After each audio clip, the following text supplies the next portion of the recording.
কয়েকদিন ধরে গ্রামে বেশ চোরের উৎপাত বেড়েছে। গ্রাম্য পুলিশ চোরকে ধরতে আপ্রাণ চেষ্টা করছে।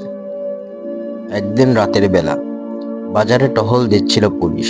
এ সময় তারা দেখতে পায় কেউ একজন চুপিসারে একটা গরু চুরি করার চেষ্টা করছে। এটা দেখেই পুলিশ দৌড়ে যায় এবং চোরটাকে ধরে ফেলে।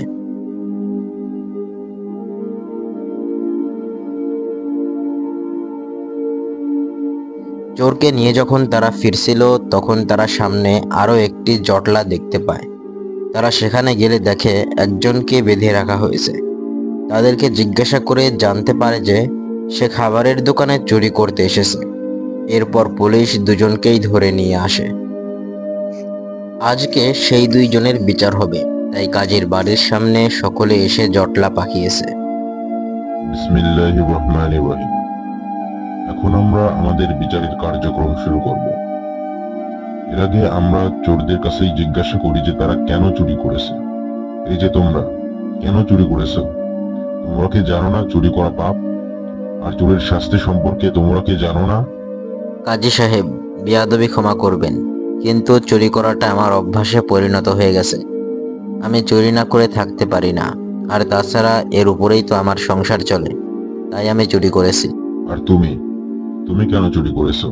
আমি ইচ্ছা করে চুরি করিনি কাজী সাহেব, আমি চুরি করতে বাধ্য হয়েছি। চুরি করতে বাধ্য হয়েছো কেন?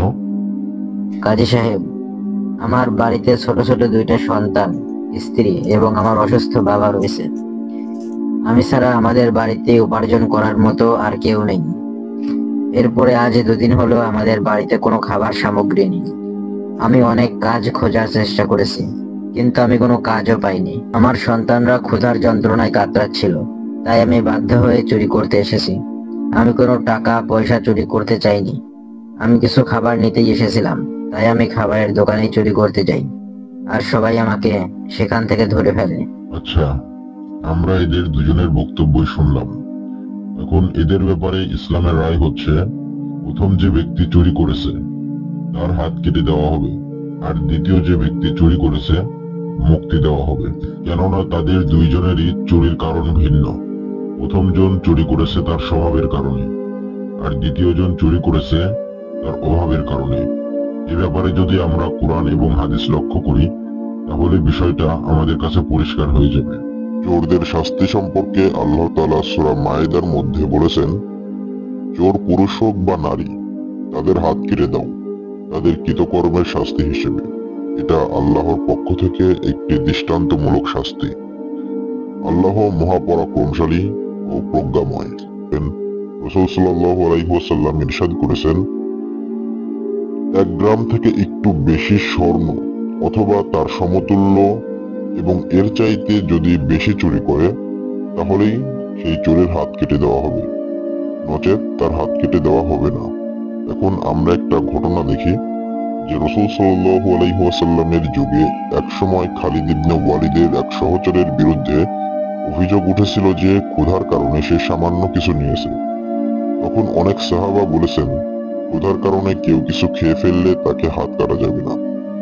রাসূল সাল্লাল্লাহু আলাইহি ওয়াসাল্লাম বলেছেন, হাত কেটে দিও না সেই চোরের যে ক্ষুধার কারণে চুরি করেছে, তবে তার দায়িত্ব হবে পরবর্তীতে সেই জিনিস ফেরত দেওয়া বা ক্ষতিপূরণ করা। যে ব্যক্তিটা চুরি করেছে সেই ব্যক্তির ক্ষতিপূরণ দিতে হবে। আর এই ব্যক্তি চুরি করতে গিয়েছে কিন্তু চুরি করতে পারেনি, তাই তাকে ক্ষতিপূরণ দিতে হবে না। ধন্যবাদ কাজী সাহেব। ধন্যবাদ দেওয়ার প্রয়োজন নেই, এটাই আল্লাহর বিধান। এই যে ভাই, আমার দোকানে একজন কাজের লোক লাগবে, তুমি কি থাকবে আমার দোকানে? আলহামদুলিল্লাহ, হ্যাঁ অবশ্যই, তাহলে তো ভালোই হবে। আমার বাড়ি পাশের গ্রামে এবং সেখানেই আমার দোকান আছে। কালকে সকালে তুমি চলে এসো, আর কালকেই তোমার মজুরি দিয়ে দেওয়া হবে, যাতে তুমি তোমার এই 1 মাস চালাতে পারো। ধন্যবাদ আপনাকে।